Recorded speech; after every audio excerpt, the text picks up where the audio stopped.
अग्नये स्वाहा अग्नये इदं प्रजापतये स्वाहा प्रजापतये इदं नाम।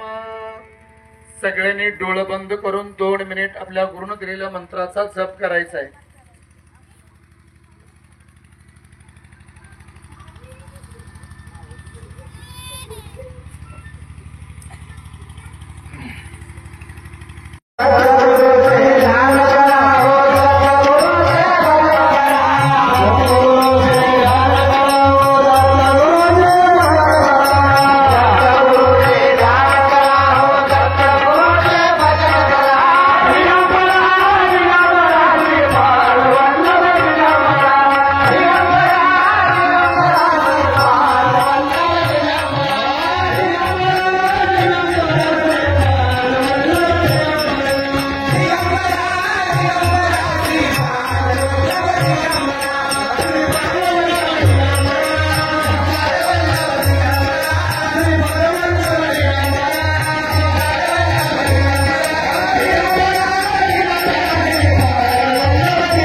कसं मागे चालून जाईल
परमात्मा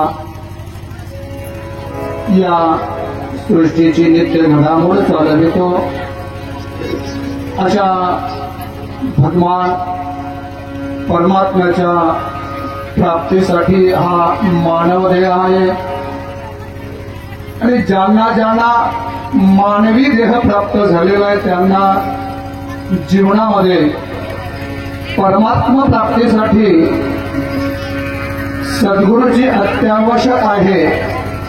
एक कदाचित प्रपंचात आई वडील नसतील तरी प्रपंच थांबत नाही, भाऊ नसेल तरी प्रपंच थांबत नाही, बायका मुलं नसतील तरीही प्रपंच थांबत नाही. प्रपंच हा नेहमी चालत राहतो, परंतु त्या प्रपंचाला जो आनंद आहे, रस आहे, तो रस मात्र एका सद्गुरूशिवाय मिळणं अशक्य.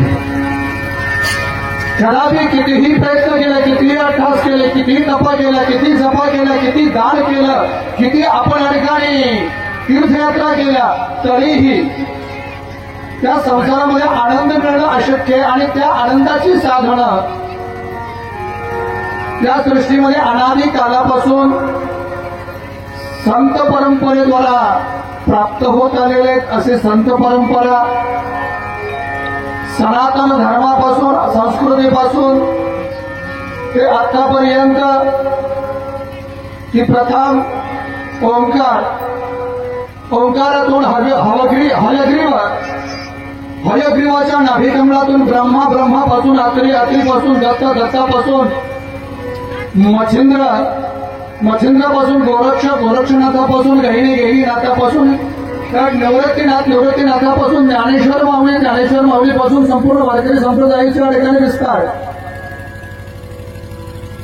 त्याच पद्धतीनं भगवान दत्तात्रेयापासून अनेक शाखा प्राप्त झाल्या आणि अशा या शाखेतून आपल्यापर्यंत चालत आलेले रेवणनाथापासून 29 सद्गुरू समर्थ रत्नाकर महाराज त्यांनी जो मार्ग दाखवला, मार्ग दावणी गेले आधी दयानिधी संत ते त्यांनी जो मार्ग दाखवला, तर परमात्म्याची अनुभूती घ्यायची असेल तर आपल्याला संत सेवा केली पाहिजे. संत सेवा करणं म्हणजे संतांना जाऊन आंघोळ घालायची, संतांचे हातपाय धुवायचे, संतांना जेवण घालायचं, संतांना कपडे घालायचे, संतांना या ठिकाणी अलंकार चढवायचे वगैरे वगैरे. ही सेवा संतांना कधीही मान्य झालेली नाही. तर त्यांना मान्य एकच सेवा आहे, गुरु दाविलिया वाटा एवोनी विवेक तीर्थ तटा धोनिया मळकटा बुद्धीची देणे.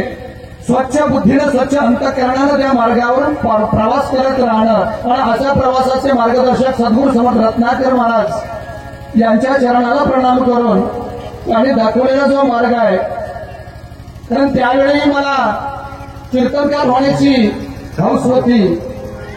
महाराजांनी एका वाक्यात सांगितलं, आयुष्यात तू कधीही कीर्तनाला उभा राहायचं नाहीये. म्हणून मला गुरुचरित्राचं पालन करायचं, गुरुचरित्राच्या पालनानं भगवान दत्तात्रेयाची अनुभूती मिळते. ठीक आहे, तुला गुरुचरित्र पालनानं जर गुरु दत्तात्रेयाची अनुभूती मिळत असेल तर जा, कुठं जायचं तिकडे जा आणि पालन कर जा. म्हणून म्हटलं यायचं नाहीये.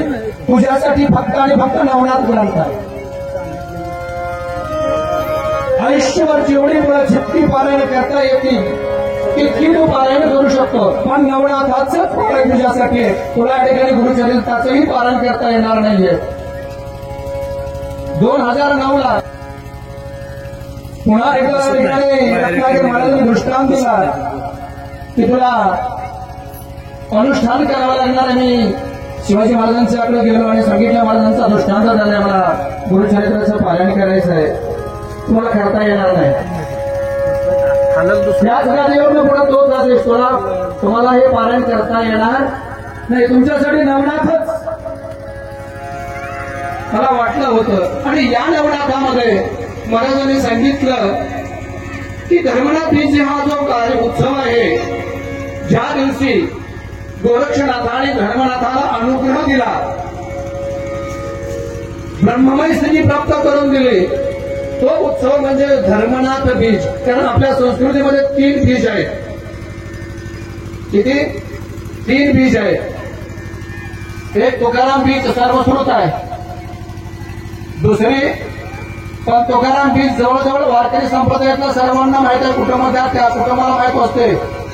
दुसरी आहे धर्मनाथ बीच, ती नाथपंथी संप्रदायातल्या सर्व लोकांना माहित आहे. आणि तिसरी बीच कोणती हो, कुणाला माहित आहे का? त्या संप्रदायाचे कोण आहात काय? तिसऱ्या बीचच्या संप्रदायात कोण आहे का? अहो सगळेच आपण त्याच्यातले आहोत. दीपावळीला दीपावळी झाल्यानंतर कोणती काय बीच साजरी करतो? कुणाला माहित नाही कोणत्या संप्रदायात ते भाऊबीज. अशा 3 बीची आपल्या या ठिकाणी संस्कृतीमध्ये आहेत आणि त्यातली ते ही धर्मनाथ बीच आहे.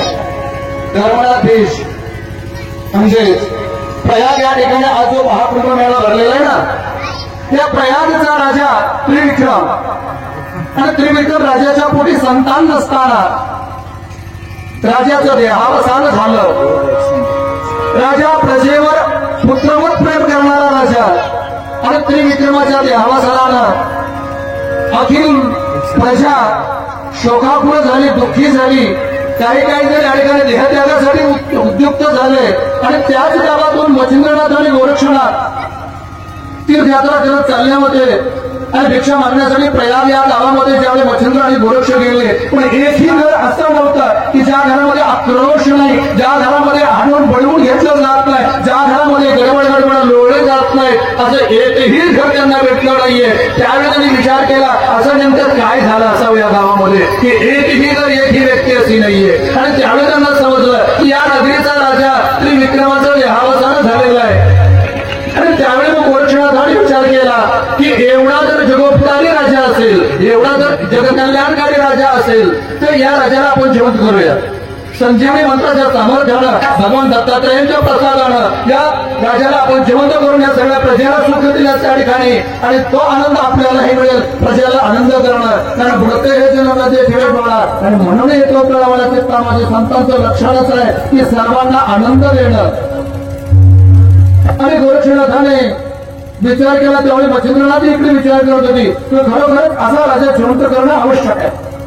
परंतु मच्छिंद्रनाथाने आत्मदृष्टीनं पाहिलं तर राजाचं आयुष्य संपलेलं होतं आणि राजाचं आयुष्य संपून राजा या ठिकाणी तो देह या ठिकाणी सोडून दुसऱ्या देहाच्या मार्गक्रमणाला लागलेला होता. निरामय अवस्थेमध्ये म्हणजेच या देहाच्या कर्म आणि संचिताचा काहीही शिल्लक बाकी न ठेवता तो पुढच्या प्रवासाला राजा लागलेला आहे. त्यामुळे पुन्हा त्याला परतणं शक्य नव्हतं. म्हणून मच्छिंद्रनाथ गप्प बसले. तेवढे गोरक्ष म्हणतो नाही, मला त्यांना जिवंत केलं पाहिजे. हे गोरक्ष ते तुला शक्य नाही. का शक्य नाही? नाही शक्यच नाही तुला. नाही म्हणजे काही जरी झालं तरी राजाला जिवंत करणार. जर मला हे शक्य नाही झालं तर मी अग्निताष्ट्र भक्षण करेन, म्हणजे अग्नीत उडी टाकेन. नाही जर राजाला मी जिवंत करणं झालं माझ्यानंतर, ह्या दोन्हीपैकी एक तर राजा जिवंत करेन, नसेल तर मी स्वतःचा माझा हा अग्नीला समर्पित करेन. आणि त्यावेळी त्या गोरक्षनाथाला ठिकाणी मच्छिंद्रनाथ म्हणतायत अरे गोरक्ष तो अविचारीपणे हा काय पण करून बसलास. राजाचं कर्म संचित प्रारब्ध जे आहे ते सगळं संपुष्टात आलेलं आहे. राजाला पुन्हा जिवंत करून कर्माचे जबाबदार कोण राहणार त्या कर्माला, आणि त्यामुळे राजाला जिवंत करता येणार नाहीये. आणि त्यावेळी गोरक्षाने पाहिलं की खरंच ही वस्तुस्थिती आहे आणि म्हणून गोरक्षाने ठरवलं की आता दुसरा पर्याय शिल्लक नाही, अग्नीत उडी टाकण्याशिवाय पर्याय नाही. आणि मच्छिंद्रनाथाने त्यावेळी तेच विचार केला की हा इतका निवडगट्टा आहे की वडे मगाशी महाराजांनी सांगितलं गुरुला वडे हवे म्हणून ब्राह्मण पत्नीनं हे फुकाटचे नाहीत म्हणल्यावर म्हणजे त्याला काय लागतं सांगा. म्हणजे तुझा डोळा काढून दे, खस दिशा बोट खूप असल्याने डोळं काढून दे. इतका हा निवडगट्टा आहे. त्यामुळे हा मागे पुढे अग्निगुणी टाकायला बघणार नाहीये. याला वाचवलं पाहिजे. याच्यासाठी मच्छिंद्रनाथाने काय केलं, गावाच्या बाजूला एक शिवमंदिर आहे, शिवमंदिरामध्ये गोरक्ष आणि मच्छिंद्र गेलेले आणि त्याचं सांगितलं की माझा देह मी इथं ठेवतो मच्छिंद्रनाथाने आणि त्रिविक्रम राजाच्या देहामध्ये मी प्रवेश करतो. तोपर्यंत ते प्रेम अग्निसंस्कार करायला स्मशानभूमीमध्ये नेलेलं होतं. चिता रचलेली होती आणि इकडे मच्छिंद्रनाथाने आपला देह ठेवला. आणि आपल्या देहाचं जे चैतन्य आहे, ज्याला आपण प्राण म्हणतो, जीव म्हणतो, आत्मा म्हणतो, ते आपल्या त्या ठिकाणी योग बलाने काढलं आणि त्रिविक्रम राजाच्या देहामध्ये प्रवेश केला. चिता रचत असतानाच अचानक तो उठून बसला. सगळी प्रजा आनंदी झाली आणि प्रजेला वाटलं खरंच आमची दया भगवान विष्णूला, भगवान शिवजींना आली असावी आणि म्हणून परत पाठवलं. किंवा यमदूत चुकले असतील, हे कदाचित यमचे या ठिकाणी नाव नसताना उचललं असेल आणि तिथे चौकशी झाल्यावर परत पाठवून दिलं असेल. असं लोकांनी अनेक तर्कवितर्क काढायला चालू केलं आणि नियम हे केलं होतं 12 वर्षाचा. 12 वर्ष मी त्रिविक्रम राजाच्या देहामध्ये राहील आणि 12 वर्षानंतर परत माझ्या देहामध्ये येईल. संजीवनी मंदिरानं त्या देहाला विभूती लावलेली होती. देह जसाच्या तसा राहणार होता, पण हा देह सुरक्षित ठेवायचा कुठं? गोरक्षनाथाने तिथल्या मंदिरातले पुजारी गुरुजी जे आहे, गुरुजीने विचारलं की हा देह सुरक्षित ठेवण्यासाठी एखादी गुप्त जागा आहे का? त्याच मंदिरामध्ये घोड्यार होतं आणि त्या घोड्यामध्ये तो देह ठेवण्यात आला. 12 वर्षे कुणालाही गोष्ट करता कामा नये, त्या पद्धतीने केलं. तिकडे राजा उठून बसल्याबरोबर सर्वांना आनंद झाला. तिथे राजाचा सोन्याचा पुतळा तयार केला, अग्नीमध्ये टाकला, अग्निविधी केला, राजाला घेऊन परत आले. पुन्हा आनंदानं मध्ये आनंदासारखं राज्य चालू लागलेलं आहे. काही दिवस राज्य चालायला लागल्यानंतर पुन्हा ठिकाणी त्रिविक्रम राजा रोज मंदिरामध्ये दर्शनाला जायचा, गोरक्षाची भेट घ्यायचा आणि यांच्या दोघांचा संवाद बरोबर भाषेमध्ये चालायचा. लोकांना काही कळत नव्हतं. एका दिवशी गोरक्षानं सांगितलं की साधू एका जागेला राहायचं नसतं, नेहमी भ्रमण करायचं असतं आणि गोरक्षनाथ ही तीर्थयात्रेला निघून जातात. तिकडे त्रिविक्रम राजा मच्छिंद्राचा आत्मा आहे, देह भुयारात आहे आणि त्रिविक्रम राजा नित्य दर्शनाला यायचा आणि ते भुयाराचं जे दार आहे सारवलेले व्यवस्थित ते आहे का बघत होता. असं करत करत बरेच दिवस झाले की काही दिवस त्या त्रिविक्रम राजाची पत्नी जी रेवती आहे ना, ती ही दर्शनाला यायची. काल परतले तिला एक मुलगा झाला आणि त्या मुलाचं नाव ठेवलं धर्मनाथ.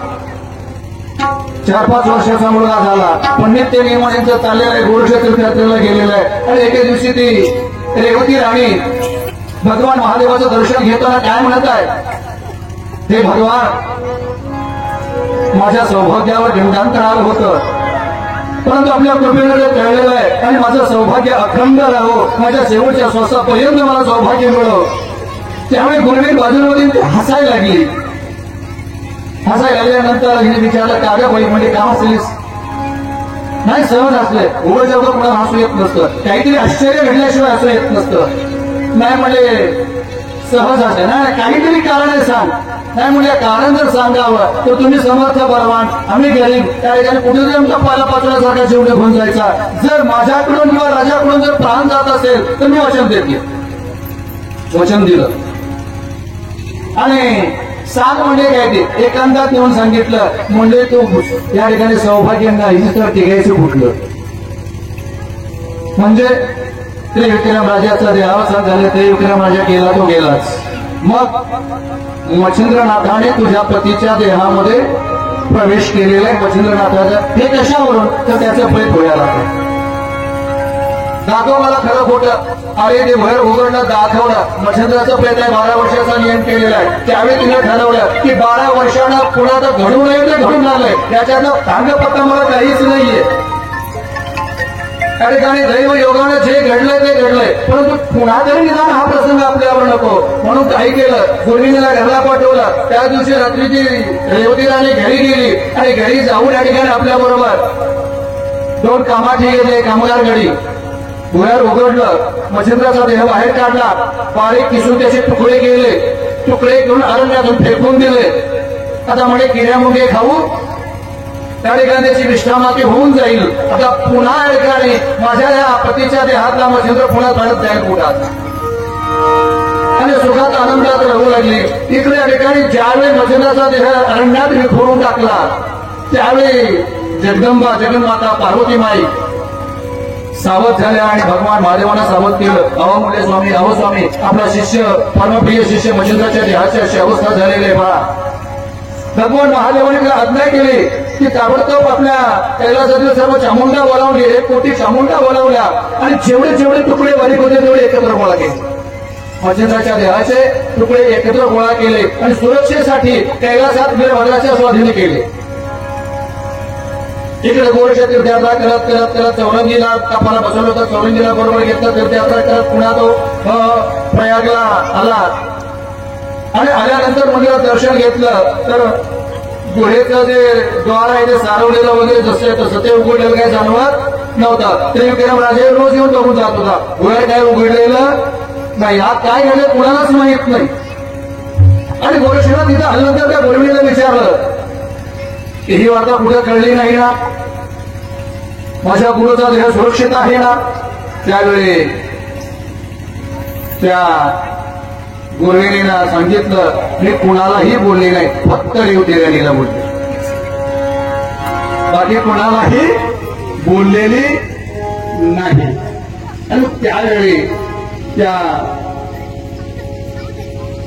गोरक्षनाथाने ताबडतोब गुहा उघडली आणि आज जाऊन बघता येतं काय सगळी मोकळीच गुहा आहे. आणि गुहा मोकळी असल्याने गोरक्षनाथाला अतिशय मोठा पश्चाताप आला, संताप झाला, राग आला, दुःख वाटलं. परंतु आता रागावर कुणाला येऊन उपयोग काय. नेमकं म्हणजे माझ्या गुरुच्या देहाचं नाथांच्या देहाचं झालं तरी काय सांगतात काय मलाही माहित नाही. म्हणजे मी राणीलाच विचारून येतो. गुरुने राणीकडे जाते, राणीला विचारते अरे म्हणजे कशा काळजी करतेस. त्याच रात्रीला मी विल्हेवाट लावून टाकली, आता काळजी करायची गरज नाही. आता काय सांगायचं. गुरुजीने विचार केला जे असेल ते होऊन जाईल आणि जे असेल ते होऊन जाईल. हा विचार जेव्हा गुरुजीच्या डोक्यात आला परत येते गोरक्षनाथाला घडले सर्व हकीकत सांगते की असं असं रेवतीने राणीला सांगितलं होतं. रेवती राणीनं आपल्या गुरुच्या देहाच्या ठिकाणी तुकडे तुकडे करून अरण्यात फेकून दिलेले. परंतु गोरक्षनाथाचा विश्वास होता कुठं जरी देह टाकला तर संजीवनी मंत्रानं मंत्रचित केलेला आहे, कुठेही नाश पावणार नाही. आणि मग गोरक्षनाथाने चौघीला सांगितलं की बाबा आता मी माझा देह ठेवतो, माझ्या गुरुच्या देहाची अशी विल्हेवाट लागलेली आहे, आता माझा देह ठेवतो आणि माझ्या गुरुचा देह शोधायला जातो. आणि गोरक्षाने आपला देह तिथं ठेवला, चौरंगीला राखायला ठेवलं. आणि गोरक्षनाथाने चैतन्य देहानं दिव्य देहानं ठिकाणी सर्वत्र भ्रमण केलं. भ्रमण करत करत कैलासात पोहोचले. तिथं त्या मच्छिंद्रनाथ देहाच्या तुकड्याचा ढेगा ठेवलेला गोरक्षाने पाहिला. आणि त्याच वेळी वीरभद्र सर्व त्या ठिकाणी शिवजनांना सांगत होता गरजून अरे मच्छिंद्राचा देह आपल्याला दैवयोगानं स्वाधीन झालेला आहे, आपल्या तो आपला शत्रू आहे, त्यानं आपल्याला बऱ्याच वेळा छळलेला आहे. मंत्रविद्येनं नाथ हे मंत्र विद्येने या ठिकाणी सर्वांना बलवान झाले, देवादिकांना बलवान झालेले. आणि 12 वर्षाचा नियम चाललेला आहे, त्याचा शिष्य गोरक्ष कधी येईल घेऊन जाईल, सावध राहावा. गोरक्ष तर तिथंच ऐकत होते. म्हणजे आता यांना देह मागून उपयोग नाही. गोरक्ष परत येत आहेत आणि आपल्या मंत्र सामर्थ्यानं सूर्याला खाली बोलवून घेतात. कोणते कोणते मंत्र सांगितले सांगायला वेळ नाहीये. त्या मंत्राद्वारे खाली बोलवून घेऊन सूर्य येत आहेत, नमन होत आणि सांगतायत आमची शिष्टाई करा. माझ्या गुरुचा देह कैलासात आहे तेवढे वीरभद्रा बोलून मागून परत द्या. त्यावेळी सूर्यनारायण या ठिकाणी वीरभद्राकडे जात आहेत आणि सांगतायत की मच्छिंद्राचा देह इथं तुमच्याकडे दिलेला आहे. तो कुणी दिलेला आहे? भगवान महादेवाने दिलेला आहे, तुमच्याकडे सुरक्षेसाठी दिलेला आहे. आणि तो त्यांचा देह परत करा. काही झालं तरी देह परत करणार नाही. जे काय व्हायचं असेल आमचा वैरी आहे, हा शत्रू आहे, याला आम्ही जिवंत होऊ देणार नाहीच नाही. पण जर हा मागायला गोरक्ष आला तर त्याची हिचकत करून ठेवू. सूर्यनारायणने सांगितलं असं करू नका. ज्यावेळी मच्छिंद्राने तुम्हाला शिक्षा केली होती त्यावेळी तुमचं सामर्थ्य कुठे गेलं होतं? त्यावेळी मच्छिंद्र एकटा होता, आता चौरंगी आणि गोरक्ष दोघ आहेत. नाही म्हणजे काय झालं तर आम्ही देणार नाही. ठीक आहे, नाही देत तर देऊ नका. पण तुम्हाला युद्धच करायचं असेल तर खाली भूतळावर जावा. कारण जर का गोरक्षनाथ वरती आला आणि युद्ध चालू झालं तर मंत्र सामर्थ्यानं कैलासाचं पिष्ट करतील, कैलास संपुष्ट आणतील. एवढं सामर्थ्यवान नाथ आहे. तुम्ही खाली युद्धाला जावा आणि खाली युद्धाला जायचं असेल तर जावा म्हटल्यावर बरसुरीयाने आपलं काम केलं, गोरक्षाला सांगितलं, निघून गेले. वीरभद्रानं आपल्या या ठिकाणी ती शिवगणा ते पुढे पाठवले. शिवगणांना गोरक्षनाथ आणि वाताकर्षण देणं त्या ठिकाणी सर्वांना खेळून ठेवलेलं आहे. पाठीमागून वीरभद्र येत आहे, त्यांचं बरंच युद्ध चाललेलं आहे. आणि त्यावेळी मच्छिंद्राने गोरक्षाने वीरभद्रासाठी सप्त दैत्य निर्माण केले. ते सप्त दैत्य मंत्र निर्माण करून संजीवनीने केले की जे मेलेले होते ते जिवंत केले. आणि त्यावेळी सगळे देव घाबरले. एका एका देवासाठी किती अट्टास, एका एका दैत्यासाठी किती अट्टास करावा लागला. आणि आता जर हे जर का आपल्याला दैत्य जर बाजले तर पुन्हा अवयात सृष्टीवर अत्याचार वाढेल. गोरक्षाची विनवणी करतात. गोरक्ष म्हणतात मी यांना मंत्राला जाणून टाकतो, पण वीरभद्र त्यांच्याशी युद्ध करतोय. बरोबर. सगळेच वरती वीरभद्राची आशा सोडा, वीरभद्राची आशा सोडून दिली. आणि गोरक्षनाथाने त्या सर्व दैत्याला वीरभद्रासह जाळून भस्म केलं. कैलासातील मच्छिंद्रनाथाचं शरीर परत आणलं. त्या गुहेमध्ये उडत असं नेऊन ठेवलं. आणि त्या गोरक्षांना निवांत बसलेला असताना भगवान महादेवाला अतिशय दुःख झालं वीरभद्राचं. ते इतके शिवगण आहेत, पण एका युद्धात वीरभद्रावी सर्व व्यर्थ आहे. आणि शिवाच्या त्या अवस्थेवर गोरक्षनाथाने पुन्हा वीरभद्रांना त्यांच्या अस्थी हुडकून आणल्या. आणि अस्थी हुडकून आणल्या. आता अस्थी हुडकायची पद्धत आपण वारकरी संप्रदाय बघले की चोखोबाचे असे नामदेवाने दाखला मातीच्या ढेगाऱ्यात हुडकून नेल्या होत्या. तशा वीरभद्राचे असती, कारण त्या आपण जसं म्हणतो ना हाडाहाडात भिंडलेलं आहे, नसा नसात नाम भिंडलेलं आहे, तसं वीरभद्राच्या हे शिवनाम भिंडलेलं होतं. त्या अस्थी शोधून आणल्या, गोरक्षाजवळ दिल्या. गोरक्षाने जिवंत केलं, त्यांचं सख्य केलं. सगळे आशीर्वाद देऊन स्वस्थाने निघून गेले. आणि परत त्रिविक्रमराजा दर्शनाला आला. गोरक्षाला भेटले, बरोबर भाषेमध्ये चर्चा झाली, सगळं सांगितलं. आणि दुसऱ्या दिवशी त्रिविक्रमराजाने आपला देह ठेवला. आपल्या या देहामध्ये आले. तिकडे प्रेत संस्काराला घेऊन चालले.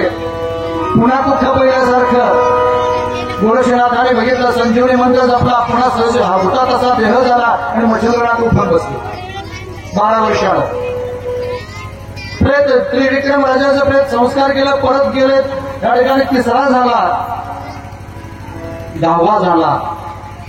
परंतु तो 5 वर्षाचा असणारा जो एक मुलगा होता धर्मनाथ, तो मात्र इतका शोक करत होता की त्याने अन्न पाणी त्याग केला होता. सगळे संपून दमले होते. शेवटी आई आहे, मालक गेला ते गेला, मुलगा जर गेला तर मग एवढ्या मोठ्या राजवैभवाला करायचं काय. आणि त्याने एकांतात नेलं मुलाला आणि सांगितलं, अरे मला तो शोक कोणासाठी करतोय, तुझा तर बाप जिवंत आहे. म्हणजे तुझे पिता त्रिविक्रम असून मच्छिंद्र आहेत, एकांतात सांगते आई. म्हणजे माझे पिता तर त्रिविक्रम आहे, सगळ्यात समोर या ठिकाणी अग्निविधी केलाय. मी सगळे हकीकत सांगितली की 12 वर्षापूर्वी तुझ्या पिताचा देहावसान झाला होता. मच्छिंद्राने ते या देहामध्ये संचार केला होता. नंतर तुझा जन्म झालेला आहे. आणि पुन्हा मग मंदिरामध्ये गेले. चौरंगी, गोरक्ष आणि मच्छिंद्र या तिघांना बोलावून तिथं त्यांचं मोठं आदरातिथ्य केलं. हे पुन्हा तीर्थयात्रेला निघाल्यावर धर्मनाथही निघाला. धर्मनाथाला सांगितलं, तुला इथंच थांबावं लागेल, 12 वर्षानंतर आम्ही परत येतो. आणि 12 वर्षानंतर हे परत आले. गोरक्षनाथाने माघ शुद्ध द्वितीया या दिवशी धर्मनाथाला अनुग्रह दिला. अनुग्रह दिल्यानंतर तिथं स्वर्गातले या ठिकाणी कैलासातले वैकुंठाचे सगळे देव त्या सोहळ्यात आले होते. तो सोहळा इतका आनंदमय होता. पक्वान्नाचं भोजन होतं. आणि पक्वान्नाचं भोजन असताना तिथं सर्व सोहळा आनंदानं पार पडल्यावर हे तिन्ही नाथ निघाल्यावर धर्मनाथही यांच्याबरोबर निघाला. परंतु हा सोहळा दरवर्षी आम्हाला पाहिजे. तेव्हा गोरक्षनाथाने या सोहळ्याला वर दिला या सोहळ्यामध्ये जे प्रसाद बनवलेला आहे तो प्रसाद ग्रहण करण्यासाठी स्वर्गातले सगळे देव उपस्थित राहतील आणि जो कोणी धर्मनाथाची बीज जो कोणी साजरी करतो तिथं जे प्रसाद घेणारे जे भक्त जे असतात सज्जन असतात त्यांच्याबरोबर स्वर्गातल्या देवांचंही भोजन चालू असतं. आणि म्हणून महाराजांनी घेतलेला जो पहिला अभंग आहे उजळले भाग्य आता, आणि ती परंपरा रत्नाकर महाराजांनी आपल्यापर्यंत आणून दिली की दरवर्षी स्वर्गातल्या देवांच्या बरोबर आपल्याला प्रसाद ग्रहण करायला मिळतो. असे हे धर्मनाथ आहे. आणि अशा या धर्मनाथाची बीज गेले 39 वर्ष साजरी होत आलेले आणि दरवर्षी आपल्याला स्वर्गातल्या देवतांच्या बरोबर प्रसाद ग्रहण करण्याचं भाग्य आपल्याला लाभलेलं आहे. एवढं या धर्मनाथ विजेचं महत्व आहे. आणि म्हणून या धर्मनाथ विजेला एवढा प्रसाद मिळतो, म्हणून आपल्या भाग्याला तोड नाहीये. उजळले भाग्य